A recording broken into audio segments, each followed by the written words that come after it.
Karibu sana. PPRA inaendelea kutangaza fursa za tenda za serikali kwa makundi ya vijana, wanawake, wazee na watu wenye ulemavu. Na hapa nimebahatika kuketi na mmoja kati ya vijana ambao tunawaita mamilionea hapa nchini kwetu Tanzania. Unaweza ukaona kwamba haiwezekani, lakini vijana ambao wamechukua hatua na kufanya biashara na serikali wako kwenye kilele cha mafanikio. Sawa. Tutafahamu mengi sana kutoka kwake na namna gani hasa ambavyo ameweza kupiga hatua ambazo amezipiga hii leo. Tukufahamu kidogo, unaitwa nani lakini pia unafanya nini? Kwa jina mimi naitwa Isa Juma Simbira, ni mjasiriamali na mfanyabiashara katika Tanzania hii, kwa sababu Tanzania hii inajulikana, nafanya biashara nchi nzima ya mikoa yote Tanzania, Malawi, Zambia, Kongo, na supply maji ya betri ya asidi. Pia ni namiliki soko lililopo katika eneo la kijiji cha Disa, wilaya ya Kondoa, ambacho ni soko kubwa ambalo mpaka sasa hivi lilianza ni kidogo, na sasa hivi tunaongelea ni soko kubwa, limetengeneza ajira kubwa kwa vijana wengi. Taarifa ya kufanya biashara na serikali, ya wewe kujisajili kwenye mfumo wa NeST ili kuweza kuona zile tenda ambazo zinatangazwa, taarifa hiyo uliipata wapi? Taarifa nimepata katika halmashauri yangu ya wilaya ya Kondoa vijijini, ambao walipokuja kutembelea eneo langu la soko walikutana na maduka ya hardware na vifaa vya ujenzi. Waliniambia, kwa nini usijiunge na NeST ili tuweze uwe msambazaji wetu wa bidhaa katika eneo letu, kwa sababu bidhaa wanazifuata mbali kwenye mashule yale. Sasa mimi niko kule katika rural vijijini, yani niko vijijini kabisa, kwamba wakaona kwa nini nisiwe msambazaji wao wa biashara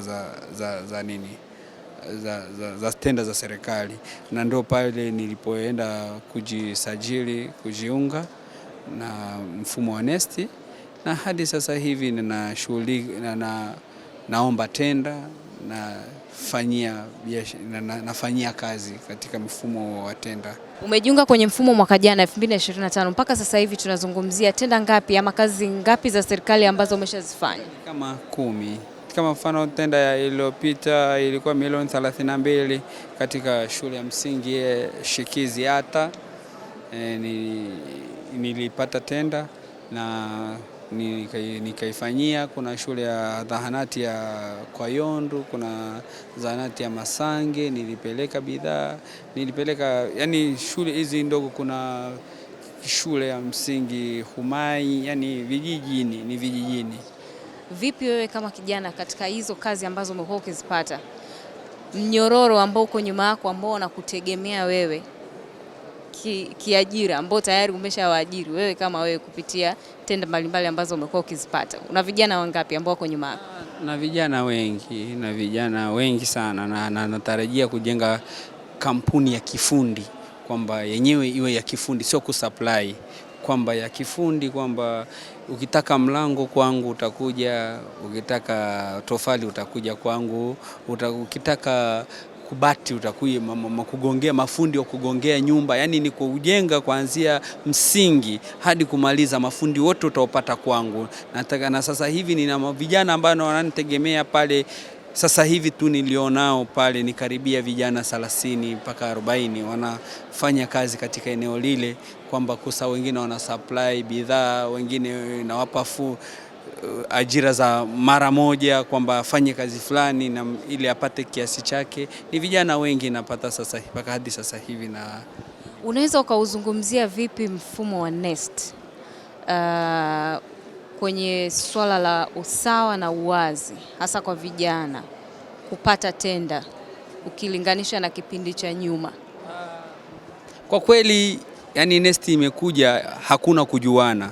Mimi mwenyewe ningekuwa ni mambo ya kizamani yale ya kujuana, mimi mwenyewe singepata, lakini nashukuru NeST kwamba hakuna kujuana, unaomba hakujui mtu, wala hakuna commission za kwamba niwekee cha juu, hakuna hiyo mambo ya kuniwekea cha juu, hakuna kwamba ni uko direct, kwamba unaomba mwalimu kama ni mtu msimamizi kule anaomba tenda, unaiomba kufuatana na bei zako.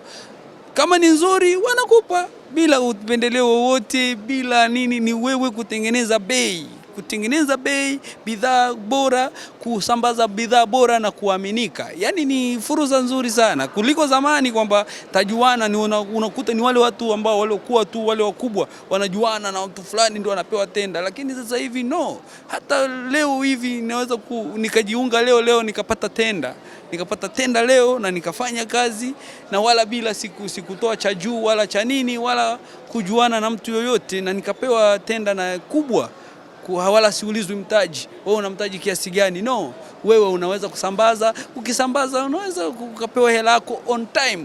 Nayo kupewa hela on time, kwamba unaposambaza ukipeleka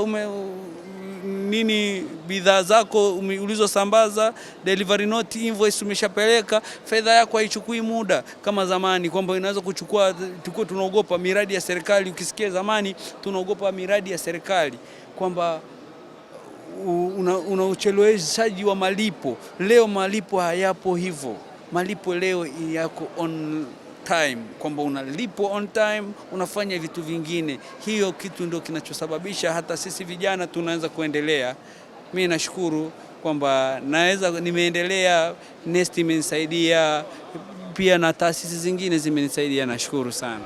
Tukizungumzia sasa upande wa mafanikio yapi ambao unajivunia wewe kama kijana ambaye uliona fursa ya kufanya biashara na serikali? Mafanikio yapi? Mafanikio ni makubwa.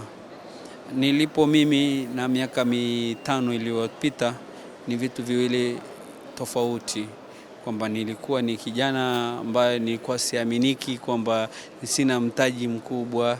Nilipopewa mtaji na hata na serikali kwamba niweze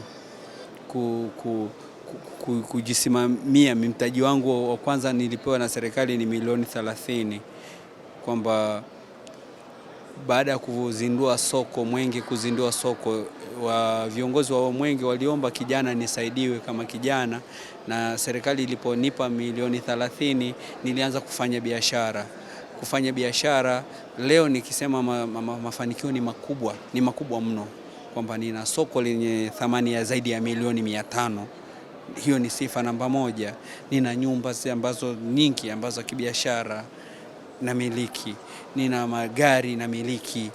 Hiyo ni fursa namba moja, na nashukuru Mungu kwamba nilipotoka na sasa nilipo ni vitu viwili tofauti. Kwa kweli serikali imenisaidia pakubwa. Kwa kweli hata tuseme vipi, serikali imenisaidia, ila mimi naamini katika anayeomba lift ni anayetembea. Huwezi kuomba lift umekaa ndani. Huwezi kupata lifti umekaa ndani, naomba mtu anisimama nisubirie niende. Hapana, tembea, serikali itakuona, ikikuona itakubeba, utaenda, utafika safari yako. Kwa hilo nashukuru sana. La mwisho, zungumza na vijana ambao wanakutazama muda huu hapa, ambao pengine wanalalamika kuhusiana na masuala ya ajira na wakiona ugumu kujiajiri, wakikwepa pia masuala ya michakato. Vijana tunaogopa sana michakato. Ukiambiwa hapa kuna jambo unahofia kwamba michakato yake labda ni mirefu na vitu kama hivyo. Zungumza nao. Pesa iko wapi? Fursa ziko wapi? Namna gani wanaweza kuzichangamkia? Vijana wengi tunaamini mawazo rahisi sana. Tengeneza mawazo magumu kuwa ndo, hata ukitaka kufuata aliotengeneza simu, kwamba ni mawazo magumu sana. Sisi tunataka mawazo laini, tusiwende kwenye mawazo laini. Mawazo magumu ndio yanaleta chachu ya taifa kukua na kupata mafanikio makubwa. Vijana wengi tunawaza, leo hii nikikwambia kijana unawaza nini? Anakuambia mimi shida ni mtaji. Shida sio mtaji, shida ni wazo. Unawaza nini? Unaweza kadhani kwamba hii ni simulizi tu, lakini huu ndo uhalisia, na huyu ni miongoni mwa vijana wa Kitanzania ambao tunawaita mamilionea, ambao kimsingi wao wamechangamkia tu fursa zilizopo ambazo zimetengenezwa na serikali. Sasa wewe kijana uko wapi, unafanya nini, unawaza nini? Na ametuambia ndugu yetu kwamba mafanikio yanaanzia katika kile ambacho unakiwaza. Hili ni jukwaa la vijana ambalo limezinduliwa hii leo, ambalo linawaleta vijana karibu kwa ajili ya kuweza kujadili, lakini pia kuzifahamu fursa mbalimbali ambazo zinakwenda kufungua uchumi na masuala mbalimbali kama hayo.